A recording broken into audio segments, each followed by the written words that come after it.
안녕하십니까. 2020년 12월 2일 선한시민의힘 논평을 시작하겠습니다. 오늘은 마이클 샌델이 최근 발간한 능력주의 폭정이라는 책에 대하여 말씀을 드리도록 하겠습니다.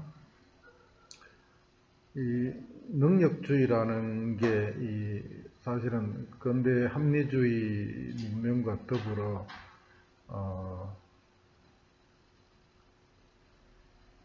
최고의 어떤 이 사회 구성의 논리로 통해왔죠. 가장 정당하다는 그런 최선의 그 방식이다. 이렇게 이제 그동안 되어 왔는데 여기에 대해서 지금은 돌아보는 그런 움직임이 있습니다. 그래서 작년에 이제 데니엘 마코비츠라는 교수가 The Meritocracy Trap이라고 능력주의 함정이라는 책을 또 냈고, 원래 이제 마이클 샌델이 그 정의론으로 유명한 분이죠. Tyranny of Merit라는 책을 냈는데, 그만큼 이 능력주의가 자본주의와 결합하면서 자본주의의 병폐를 고치는 게 아니고 오히려 더 정당화하고 그 자본주의 불평등을 더 고착하면서 거기에 대한 명분을 갖다 주는 그런 역할을 한 거죠. 거기에 대해서 지금 반성들이 있는 겁니다.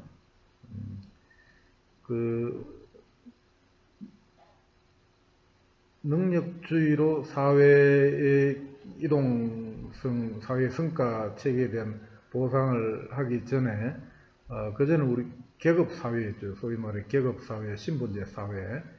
그게 이제 이 신분제 사회가 이제 저항으로 무너지고 그런 소위 말해 자유민주주의, 근대 합리주의, 근대 사회가 되면서 그걸 지탱하는 사회 원리로 이제 능력주의가 자리를 잡게 된 건데, 그게 오히려 역설적으로 오히려 더 계급 사회화 만드는 역할을 하고 있는 거예요. 그 근본 저변에는 이런 게 있는 거죠. 계급 사회에서는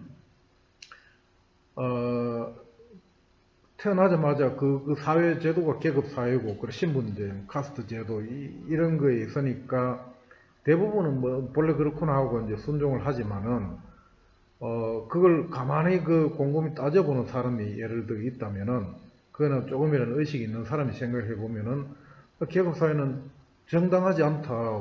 나는 왜 처음부터 내 능력이나 내가 가진 꿈이나 이런 걸 미리 만들어 놓은 계급 때문에 이렇게 될까?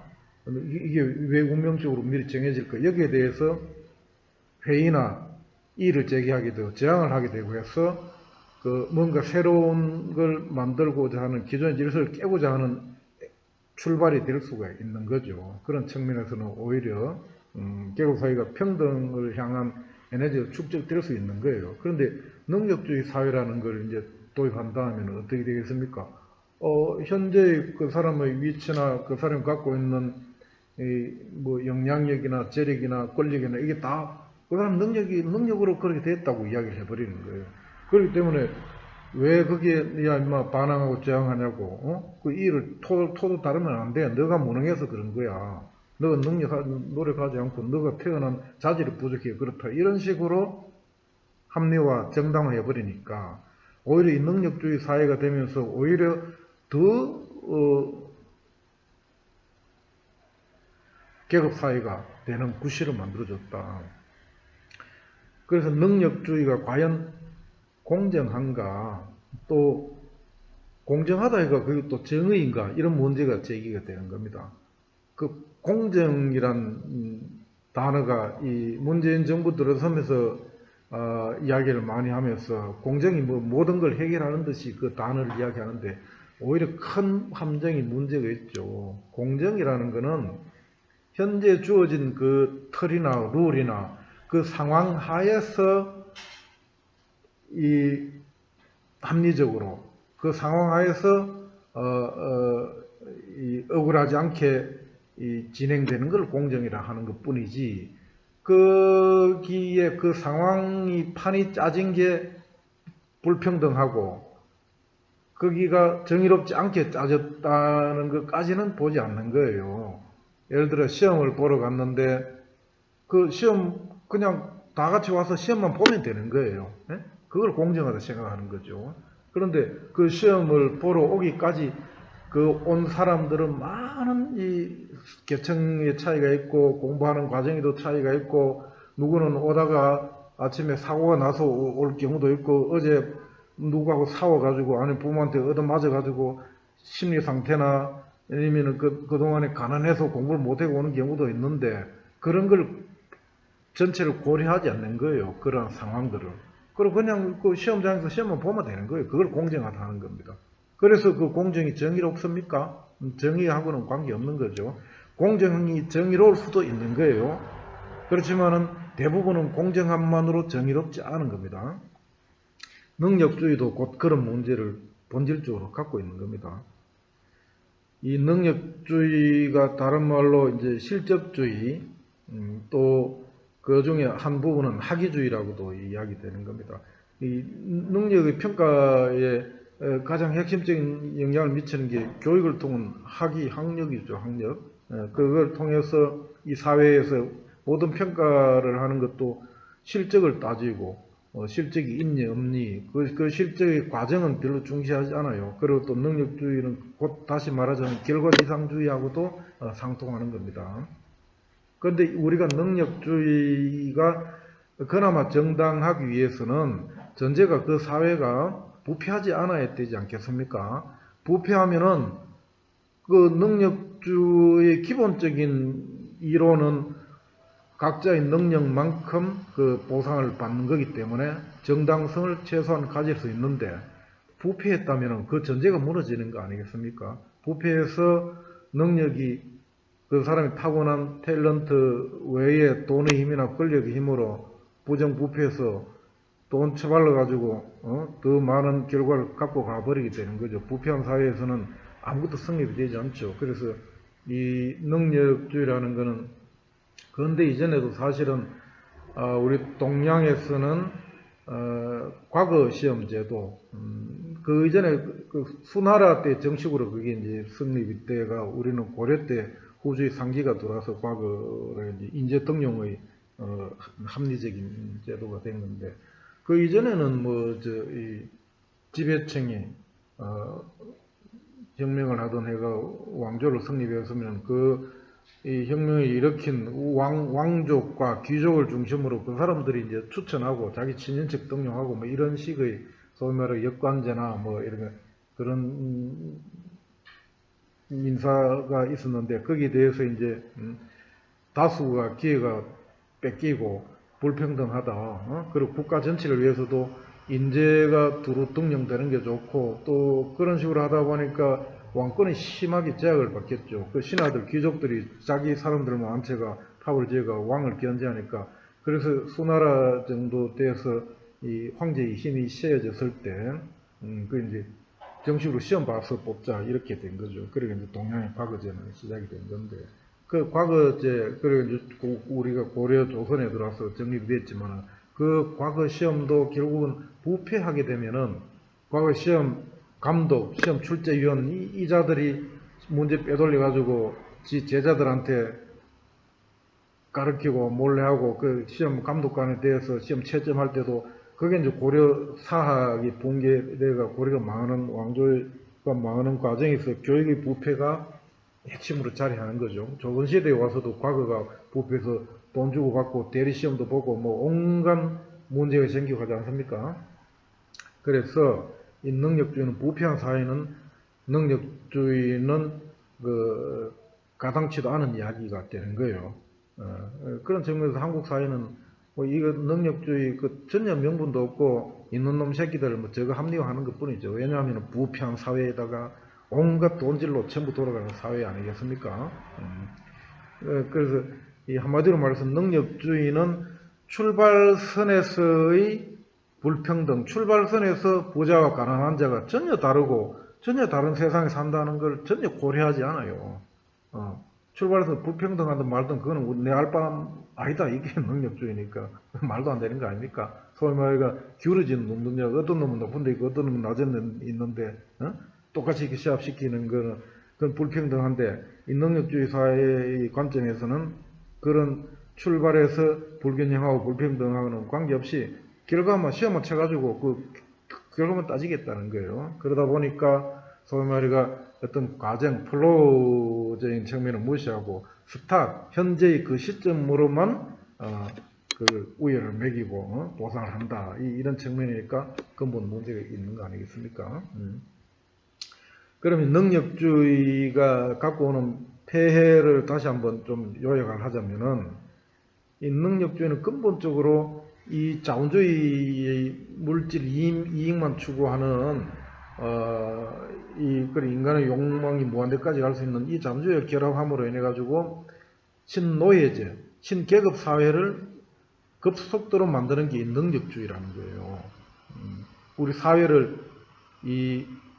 그렇게 되다 보니까 이 능력주의 사회가 되면은 그 능력이 있는 자들, 돈 가진 자 점점 더 가지게 되다 보니까 그 사회가, 국가가 두 개를 딱 나뉘어요. 최상층 부유한 계층과 나머지 부유하지 않은 대다수의 하층으로 이 전혀 다른 나라, 우리나라도 지금 한 나라가 아니거든요. 대한민국이 한 나라 같죠. 그렇지만 전혀 아니에요. 최상층 5% 이만, 한 1% 정도는 전혀 다른 국민이고, 나머지 95% 이상은 그냥 하잘것없는 그냥 대중이에요, 대중. 그게 능력주의를 전면에 내세운 이 가진 자들의 그 전행이 그렇게 만든 거예요. 그리고 최상층과 하층 대다수는 전혀 다른 나라 사람이기 때문에 전혀 소통도 안 되고 전혀 공감도 안 하고 전혀 다른 세계에서 산다, 이렇게 생각하면 되는 겁니다. 그래서 이 능력주의가 빈부격차를 더 심화시키고 중산층을 몰락시키고 사회를 상층 가진 층과 안 가진 층으로 이 두 개를 급속히 재편하는 거에 이 능력주의가 사실 뒷배경에 작용을 했다. 그런 겁니다. 그러기 때문에 이 가난하거나 불평등하고 이거 다 너 능력이야 이놈아, 이런 식으로 해버리니까 내 능력이 없어서 그렇구나, 이렇게 되는 거 아니겠습니까? 이게 이제 요 이야기를 하면서 제가 이제 불교 부처님이 가르치는 가운데 연기론이라는 게 있거든요. 모든 게 이 인과응보고 인연에 의해서 그 자기가 사한 만큼 선업을 사하면 성과가 나고 악업을 사 악과가 나온다면서, 현재의 모습은 그 과거의 인연과 과거의 자기가 사한 거에 의해서 현재가 나타난다, 이렇게 이제 그게 연기론이고 인과응보론인데, 이게 어떻게 보면은 능력주의 한 측면을 이야기하는 것 같기도 하지 않습니까? 그런데 부처님 말씀하신 그 연기인과 응보론, 그거는 아니다. 왜냐하면은 지금 그 서구 합리주의 능력주의가 말하는 그 능력주의에서의 현재의 그건 너의 정당한 모습이라는 거는 현재의 그 동적 과정을 무시하고 현재의 그 상태만 이야기하기 때문에 거기에 대해서 미래의 변화에 대한 가능성은 고려하지 않아요. 근데 부처님은 그 연기론에서 이야기하는 거는, 물론 현재의 나의 모습이, 현재의 나의 위치나 이런 것들이 과거의 인연에 의해서 과거에 쌓아온 그런 업보로 인한 나의 모습이긴 한데, 그 미래는 과거, 현재, 미래가 계속 이어진다는 게 부처님의 가르침이거든요. 그래서 과거에서 내가 현재에 있지만은 나의 1초 후, 한 달 후, 10년 후, 이게 모두 나의 과거와 현재가 합쳐져서 내가 지금 현재 어떤 의지를 가지고 어떤 생각을 하고 어떤 노력을 하냐에 따라가 나의 1초 후의 모습도 달라지는 거예요. 1시간 후의 모습도 달라져. 10년 후, 100년 후, 그리고 나의 미래, 내생도 달라진다. 이게 부처님 본 가르침이기 때문에, 그 연기 인과응보를 적극적으로 해석하면은 숙명론이 아닌 거예요. 그런데 그걸 숙명적으로 가진 자들이 악용을 하는 거죠. 현재 상태가 정당한 거다, 이놈아. 이 달지 마. 근데 불평 가지는 거는 너는 타당하지 않은 거야. 너가 나쁜 거야. 이런 식으로 가르치는 게 가진 자들이 약자 대중을 억압하고 자기 틀 속에 집어넣기 위한 악용하는 거다. 그런 말씀을 좀 드릴게요. 그래서 능력주의로 사회만으로 몰아가면은 어떻게 되겠습니까? 나타나는 형상은 과잉 경쟁을 하는 거예요. 그 능력을 가진 자가 위에서 전부 다 갖는 걸 정당화돼 해버리니까 그 위에 피라미드 위에 올라가기 위해서 얼마나 죽자 살자 경쟁을 해야 되겠습니까? 근데 그 경쟁을 해도 다 똑같이 공정한 그리고 평등한 기회에서 하지 않기 때문에 이미 하층은 위로 올라가지 못하는 거죠. 과잉 경쟁을 해야 되는데도 과잉 경쟁해봤자 밑에서 피라미드처럼 거기서 꼬물거리다가 평생 죽고 마는 게 이 자본주의 능력주의 사회인 거죠. 그러다 보니까 거기서 능력주의 사회에서는 거기서 상층에 올라간 자들, 뭔가 성과를 많이 가졌다는 자들은 오만하고 자기 자만심에 차서 약자나 그 경쟁에서 패배한 사람을 무시하고 깔보고 이렇게 되지 않겠습니까? 그러면은 패자는 굴욕감, 자괴감, 좌절감 이렇게 느끼겠죠. 그런 사회가 인간성이 제대로 된 사회가 되기 어렵겠죠. 우리 한국의 사회가 딱 이렇잖아요. 학교 교육에서 보십시오. 애들이 그 소수 저거지 잘 만들어 돈 많고 배경 좋은 놈들 돈으로 막 처발려가지고 걔들은 당연히 잘할 수밖에 없잖아요. 응? 머리가 아무리 나빠도 돈으로 갖다 처바르는데 그게 뭐 당하겠어요. 그런 애들 소수 있고 나머지는 다 그 패배자로 만드는 게 한국 교육 아니겠습니까? 그래서 성적만 잘 나오고 그 성적 조작까지 하죠. 그래서 강자들이 이렇게 도덕적이지 않고 떳떳하지 않으면서도 합리화하는 명분으로 삼아서 약자가 수탈하는 거예요. 근데 가만히 생각해 보시라고. 그 능력이란 게 과연 뭡니까? 근데 물론 뭐 부처님 뜻이 인과응보를 연기설에 해가지고 태어날 때부터 다양한 여러 가지 재능을 갖고 태어나죠. 그런데 그게 그 태어난 게 그러면 지가 그 원해서 어떤 부모를 가려서 원해서 태어나고 뭐 재벌에 가난해 태어나고 뭐 어떤 나라에 태어나고 이게 그게 자기 의지로 난 게 아니고 그게 자기 능력이 아니잖아요. 그거는 어떤 좋은 데 태어났다면 행운인 거고 그 악조건에 태어나면 그 태어남 그 자체가 어떤 불운이 있는 거죠. 그런데 그게 개인의 능력으로 그 능력이라 해가 그 사람한테는 당연히 그만한 보상을 준다는 게 그게 타당하지 않잖아요. 어떻게 연결됩니까? 그리고 그 태어난 사회가 미국에서 태어나느냐, 아프리카에서 태어나느냐, 또 고대 중세에서 태어나면 칼싸움 잘하는 그 고대에 태어나면은 그런 사람이 보상을 잘 받고 대우받았겠죠. 근데 지금 칼싸움 잘한다 해가지고 지금 시대에 태어나고 그 사람 무슨 의미 있어요? 지금 골프 박세리, 타이거 우즈 그 사람이 그 고대에 태어나면 그 사람 어디서 먹겠어요? 그게 그 사람 능력이에요? 능력이 아니잖아요. 그 사회체제 어디에 태어나냐, 과거에 태어나냐, 현재에 태어났냐. 그런 걸 생각하면은 모든 걸 그 사람이 현재, 나타낸 성적이나 현재 그 사람이 한 거에 100%그 사람한테 그 보상하는 게 옳다고 생각하는 것 자체가 얼마나 황당한 이야기냐, 논리냐, 이렇게 알 수 있지 않겠습니까? 그리고 이 능력주의를 하다 보면 자연의 사회 구조는 피라미드 구조가 되지 않겠습니까? 근데 이 피라미드 구조에 대해서 우리가 이의를 제기하자면 그게 정당하냐에 대해서 아무도 의문을 제기하지 않잖아요. 그 피라미드 구조 당연한 거예요. 누구는 이렇게 이야기하죠. 이 자연계 동물 세계를 보라 이거죠. 동물 세계도 피라미드 구조라는 거죠. 최고 위에 맹수가 있고 그 밑으로 내려갈수록 숫자가 많아지면서 그 밑에 초식 동물이 있다 이렇게 이야기하면서 그게 자연계의 원리이기 때문에 인간계도 당연히 피라미드 구조가 정당하고 자연의 이치에 하늘의 이치에 맞다 이렇게까지 주장하고 있지 않습니까? 그런데 과연 그렇겠습니까? 동물에는 일부 그런 게 나타나요. 그런데 모든 동물이 그렇지는 않잖아요. 그에 보면은 동물에도 리더가 있긴 있지만은 그 리더가 복수가 있을 수도 있고 계층이 피라미드 구조가 아니고 그냥 평면한 원통형 구조도 동물 세계에 있고 또 식물을 생각해 보시죠. 식물이 피라미드 구조입니까? 식물은 그냥 뭐 평평하게 있는 거예요. 그래서 뭐 그게 어떻게 자연의 이치가 피라미드 구조는 아니고 또 가장 뭐 강조하고 제가 이야기하고 싶은 거는 생각해 보시라고.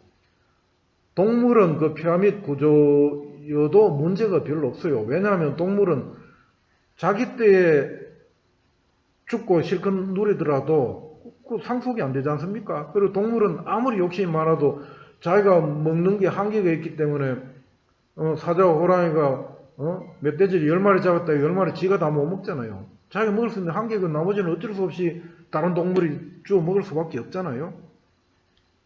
저축, 보관 이거 안 돼요, 동물은. 근데 인간은 어떻습니까? 인간은 그 탐욕이 하늘을 찌르고 끝이 없잖아요. 지금 전 세계 26명이 전 세계 인구 70억의 절반 해당하는 30억 인구 절반의 부를 갖고 있는 이 끝이 없는 이 불평등, 재산 탐욕, 이게 인간 세계예요. 그렇기 때문에 인간 세계의 피라미드 구조 당연하다면서 상층 올라가면은 하층은 월급 100만원 벌고 상층 위에 올라가면은 월급 10억, 100억, 1000억 받아도 그 당연하다 이렇게 마구 이야기를 해요. 그게 어떻게 당연해요? 그 동물한테는 그래도 된다 이거 아닙니까? 동물 상속이나 저축을 뭐 하니까. 그런데 인간이 강자들이 만들어 놓은 상속제도, 재산제도 때문에 피라미드 구조 당연하다 생각하면 안 되는 거예요. 그걸 말씀을 드리고. 능력주의를 극복을 그러면 어떻게 해야 되냐? 그러한 철학이 바로 정립되어야 된다. 근본적으로 저는 사회 철학이 재정립되어야 되는데 생태 공동체 민주주의라는 그 철학의 전환이 필요하다. 인식이 바뀌어야 되는 거예요. 그런 생태 공동체 민주주의 철학은 이 하나가 전체이고 전체가 하나다. 이러한 근본적인 생각이 있는 거예요. 하나와 이 내 주변과 이 인간과 이 자연과 인간과 다른 이 벌레까지도 이 바이러스 코로나까지도 전혀 다른 게 아닌 거예요. 그게 다 모든 게 연결되어 있고 분자, 원자, 옛날에 기로 다 연결된 그러한 상태로 있는 거라는 통시적으로 이 통찰하는 그런 깨달음이 있어야 되고, 그래서 이 모두가 연대와 연결과 상생, 서로 살리고 또 서로 죽일 수도 있고 그러한 공감대가 있고 공생해야 된다. 이런 모든 게 순환 돌아가야 되는데 어디를 막거나 잘라버리면은 그건 곧 생명의 죽음이고 파괴가 시작되는 거다. 그래서 순환이 제대로 돼야 되는 그런 거에 대해서 근본이 인식이 우리가 생각하는 게 인간이니까 그게 달라져야 된다. 이때까지는 능력주의라는 그 합리주의라는 이런 거에 잘못 매몰돼서 그 소위 말해가 이 시장 경제에서 경제학에서 개인이 그냥 사적 이익 극대화를 위해 행동하면은 그 사회 시장 국가 이 사회 전체가 이익이 극대화된다, 효율화된다 이런 식으로 이야기하잖아요. 그게 아주 맹점이 있는 거예요. 하나와 전체가 되었을 때 그 성향이 달라지는 거예요. 그럼 개인의 그 단순한 합이 아니라는 거예요. 개인의 단순한 합이 국가고 사회인 게 아니라는 거예요. 이 물리적으로도 단 하나가 있을 때하고 거기 여러 개 합쳐가지고 어떤 융합 반응이 일어나기도 하고 해서 다른 물질이 되지 않습니까? 그런데 단순하게 그런 식으로 해서 개인이 네 사익 추구를 네가 이익 극대화를 행동하는 게 정당하다고 전부 그렇게 하면은 사회 국가 전체가 잘 된다는 식으로 마구 가르치는 거예요. 그 경제학이 근본적으로 현대 경제학이 문제 있는 거거든요. 그래서 이 능력주의 폭정을 극복하기 위해서 제가 말씀드리고 싶은 것은 생태 공동체 민주주의 철학을 재정립하는데 거기에 근거가 첫째 이 소유권, 사유재산권에 대해서 근본 마인드가 바뀌어야 되는 거예요. 이 절대적인 사유재산, 절대적인 소유권이란 개념이 없다는 거. 제가 우리 서민TV 논평에서 지난주인가 뭐 이걸 또 한번 한 게 있습니다. 그 선한시민TV 찾아보시면 되고. 그 다음에 이 사회보상 체계를 재설계해야 된다는 겁니다. 그것도 생태 공동체 민주주의 철학에 의하면은 지금 이 능력주의는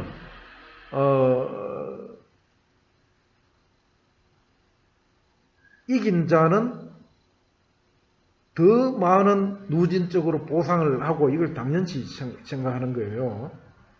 그리고 강자의 논리로 이 보상체계를 성립했는데 그러다 보니까 이 무슨 성과급이란 게 나와가지고 기업의 경영자는 근로자는 월급 100만 원 받으면 경영자는 연봉 자체도 뭐 수십억인데다가 성과급에 스톡 옵션 이래가지고 뭐 100억, 1000억 막 받지 않습니까? 그게 사회보상 체계. 그 사람이 그러면은 경영자가 한 일이 그만큼 인류 사회, 사회공동체, 국가에 그만큼 소중한 일이고 그만큼 기여했느냐 이런 거 생각 안 하는 거지 않습니까? 오로지 경제적인 걸로만 따지지 않습니까? 그래서 사회보상 체계를 재설계해야 되는데 그것은 그 사람의 노동이나 그 사람의 기여하는 또 그 사람의 직업이 과연 사회적 가치가 얼마나 되고 사회적 기여를 얼마나 하느냐, 사회적 역할이 뭐냐 이렇게 생각해 봐야 되는 거예요. 이 노동 현장에 동원돼 가지고 땅을 파는 사람의 그 노동 흘리는 땀과 그 길을 닦기 위해서 그 사람 하는 그 사회적 가치, 사회적 역할이 그냥 책상에 앉아가지고 잔머리 굴려가지고 환거래 해가지고 단추 하나 눌러가지고 몇 쪽 왔다 갔다 하면서 커미션 닦는 사람이 기여하는 거, 그 사람의 능력만큼 그 땅 파는 사람이 기여하는 게 노동의 가치가 수천 수만 배 땅 파는 거는 없고 단추 눌러가지고 돈 따먹는 사람은 수천 수만 배 있는 겁니까? 그렇지 않잖아요. 예? 전기공이든 쓰레기 운반하는 사람이든 그런 사람이 오히려 사회적인 전체의 공익에 기여하는 게 크지 않을까요? 그러면 우리 사회보상 체계를 다 모여가지고 새로 설계하는 거예요. 예? 노동과 일이 뭐가 존엄하냐 이거에 대해 인류는 다시 생각해야 되는 겁니다. 그 다음에 또 이 능력주의를 보완한다 해도 이 과학기술의 힘으로 과학기술을 소유한 자, 데이터를 많이 소유한 자, 이게 이 인공지능의 사회와 로봇의 사회로 가면은 급속히 불평등할 수밖에 없어요. 그걸 더 많이 소유하고 영향력을 가진 자가 부를 천문학적으로 가질 수밖에 없잖아요. 그래서 그렇게 과학기술 독점하고 하는 사람이 부를 창출하는 걸 그 사람은 그걸 직업이라 생각하고 그 사람이 창출한 부를 나누는 거예요. 그래서 기본 자산이나 기본 소득제를 도입해가 이 지구상에서 26명이 35억 명만큼 부를 갖고 있고 창출한다면은 지금은 그걸 개인 소유로 그냥 해버리잖아요. 그래서 소유권 개념을 바꾸면은 그건 개인 소유가 아닌 거예요. 그래서 그 사람은 지가 쓸 만큼만 쓰고 나머지는 지구 인류를 내놓는 거예요. 그 로봇 인공지능 이외가 부 창출하는 사람은 그걸 그 사람은 그 사람이 하는 그게 그 사람의 탤런트이기 때문에 그 사회에서 그 역할을 그 사람은 돈 버는 역할이에요. 그렇게 생각해야 되는 겁니다. 그래서 기본자산, 기본소득으로 모든 인류가 다 중산층 이상으로 사는 사회를 만들어야 된다. 그리고 교육 부분에서 제일 문제가 되잖아요. 그래서 교육에서 이 추첨 입학제 이런 것들이 논의가 많이 되고, 그러니까 예를 들어 가지고 고등학교 교육 마치고 대학 입학 정도의 기본 자격이 되면은 대학은 그 뺑뺑이 추첨으로 막 쭈르륵 돌리는 거예요. 그리고 대학에 들어가면은 그런 이제 기본자산, 기본소득하고 사회보상체계 재설계하고 이런 과정이 되면은 뭐 빈부격차가 적겠지만 지금 당장은 빈부격차 해가지고 지금 당장 우리 한국의 대학생들이 소수 부모 잘 만난 놈 빼고는 전부 빚져가지고 은행빚 내고 학자금 내고 생활비 없어가지고 알바해가지고 밤낮으로 하고 언제 공부합니까? 부모 잘 만난 놈은 계속 사교육 받고 대학 가서도 받고 온갖 좋은 기재 연수 받고 해가 공부하고 또 부모 덕으로 좋은 취직하고 고시 공부도 하고 로스쿨도 가고 이 모양이니까 도저히 가난한 자가 따라갈 수 없잖아요. 근본적으로 대학부터 부모가 가난하면은 그 학생한테 100% 장학금 100% 대학까지 무료로 해줘야죠. 공부하고 싶다 하면. 그리고 생활비 부자보다 더 줘야죠. 가난한 학생 해외 연수 국가가 보내줘야죠. 그게 국가의 경쟁력 아니겠습니까? 소중한 인적 자원이라고 나발 구호로만 떠들지 말고 왜 소중한 인적 자원을 어릴 때부터 초등 유치원부터 짓밟아가 죽이냐 이거예요. 그 애들이 원한과 분노와 좌절로 이 사회에 왜 나오게 만들었냐 이거예요. 청춘이 그렇게 절망하게 만듭니까? 그게 대한민국 국가가 할 일이냐 이거예요. 그런데 이렇게 하기 위해 가지고 이 제도와 법을 바꿔야 되는데 지금 국회의원 대통령이 이게 누가 합니까? 가지자와 결탁하거나 100% 부자들이잖아요. 이 선거제도에서는 그자들이 될 수밖에 없잖아요. 정당에 공천받고 또 어느 정도 사회 이름 나기가 부자들만 그래 되는 거 아니겠습니까? 저들끼리 공천자고 저들끼리 해먹는 거잖아요. 그래서 제가 주장하는 게 완전 계층형 비례대표제. 그 계층은 경제계층을 이야기합니다. 경제계층에 해가지고 계층별로 이미 국회의원의 정원을 딱 정해놓고 뽑으라는 거예요. 그래 해야지 제가 말씀드린 능력주의를 극복하기 위한 사회를 만들기 위한 제도 틀을 만들 수 있다. 이런 말씀을 드리면서 우리도 이 근현대 자본주의의 부작용, 이 불평등 심각한 양극화를 부채질하고 그 원동력이 되고 있는 능력주의에 대해서 눈을 떠야 된다. 이 부조리 함정. 우리는 다 거기에 세뇌가 돼가 능력 제 시험 잘 봐가지고 좋은 학교 가는데 그거 당연한 거 아니냐고 뭐 고시학교 해가지고 그 엄마가 능력이 좋으니까 거기에 내가 복종해야 돼. 이런 식으로 어릴 때부터 좌절감 속에 굴욕감, 패배감 속에 애들이 자라게 만들어 놨잖아요. 그거는 당연하지 않다. 정당하지 않다는 걸 우리는 알아야 된다. 이런 걸 주변에 많이 이야기해 주시기 바랍니다. 이상으로 오늘 순환 시민의 논평을 마치도록 하겠습니다. 감사합니다. 너그럽고 정의로운 사람들이 모여 새로운 세상을 열고자 합니다. 착함을 바탕으로 착할 선. 먼저 시민을 생각하는 먼저 선. 새로운 정치 물결을 일으키는 신선한 정치, 신선할 선. 가려 뽑는 선거, 가려 뽑을 선. 하늘로부터 선택받은 선. 넉넉한 마음으로 베푸는 베풀 선. 이런 사람들이 새로운 세상을 만들려고 합니다. 선한 시민이 힘을 가지는 나라. 모두가 행복한 선한 시민의 나라. 선한 시민의 힘에 힘을 주십시오. 선한 시민의 힘이 만들겠습니다.